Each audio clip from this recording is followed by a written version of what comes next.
The bicycle on the magic island. Once upon a time, in a small house at the very top of a mountain village, lived a boy named Leo. Leo was a master at riding his bicycle, especially at racing downhill without ever falling. The other children in the village were a little jealous of his skill. Leo was a quiet boy who was happy to play by himself, making up his own games. But for some reason, this made the other children angry. Sometimes, they would follow Leo on their bikes, crowding around him and trying to chase him down dangerous paths. The one thing Leo feared most was the forest at the edge of the village. A forest so big that no one could even imagine where it ended. He did everything he could to avoid riding near it. One day, as Leo was riding, the other children surrounded him with their bicycles. There was one on his right, one on his left, one in front, and one behind. They swerved and tried to make him fall, laughing amongst themselves as Leo grew more and more frightened. Leo held on tightly, trying not to crash, but they forced him to ride in the direction they wanted. They rode on and on, over hills and through valleys, until they were all too tired to pedal anymore. They threw themselves onto the grass to rest, dropping their bikes beside them. When they looked up, they realized they had ridden deep into the forest. It was the very forest that Leo was so afraid of. None of them, not even Leo, understood how they had gotten so far. To catch his breath and think of a way home, Leo hopped up onto a large rock next to a tree. The other children couldn't believe their eyes. Before Leo's feet even touched the stone, he vanished completely.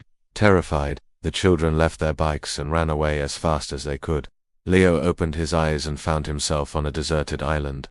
He stood up under a purple palm tree near the shore, brushing green sand from his clothes.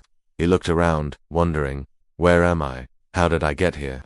He said to himself. Just then, he noticed he was surrounded by tiny fairies, each half his height and all wearing the same white dress. In a single, sweet voice, the fairies said, "Welcome, Leo. We will show you our magic island." Leo stood frozen, feeling both scared and curious.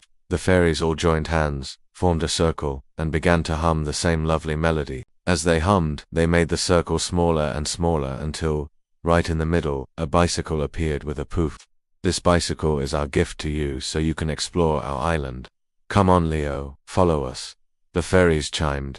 Suddenly, Leo found himself sitting on the bicycle. Its wheels were made of fluffy white clouds. The pedals seemed to turn all by themselves, and he felt as if he were floating on air. The fairies formed a circle around him, and together they glided across the magic island.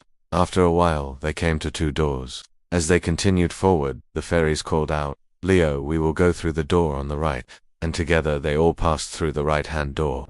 When Leo opened his eyes, he was in his own bed. Could that have all been a dream, he wondered. But then he saw it, a brand new, shiny red bicycle standing in his room.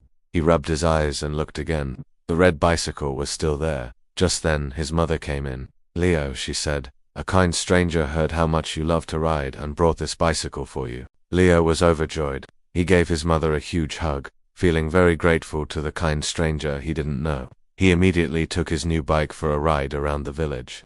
Soon he ran into the children who had chased him into the forest. When they saw him, their eyes nearly popped out of their heads.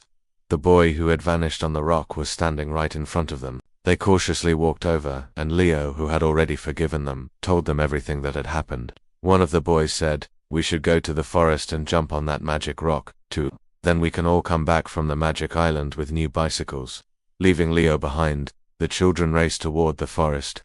When they reached the rock, they drew straws to see who would jump first. The boy who won excitedly leaped onto the rock and vanished. The other children went back to the village, dreaming of when it would be their turn. The boy who had disappeared opened his eyes on the deserted island Leo had described, but he was in a different spot, near a volcano, next to a gray rock. He brushed thorny weeds from his clothes and looked around, hoping to see the fairies. He called out, "Hey, is anyone there?" Suddenly, he was surrounded by witches, each twice his height and all wearing the same black cloak. In a single, gravelly voice, the witches said, "Welcome, child. We will show you our enchanted island." The boy was terrified. "This isn't what Leo told me," he mumbled to himself. The witches all joined hands, formed a circle, and began to hum a scary, chilling melody. As they hummed, they made the circle smaller and smaller until, in the middle, a bicycle appeared with a poof. "This bicycle is our gift to you so you can explore our island.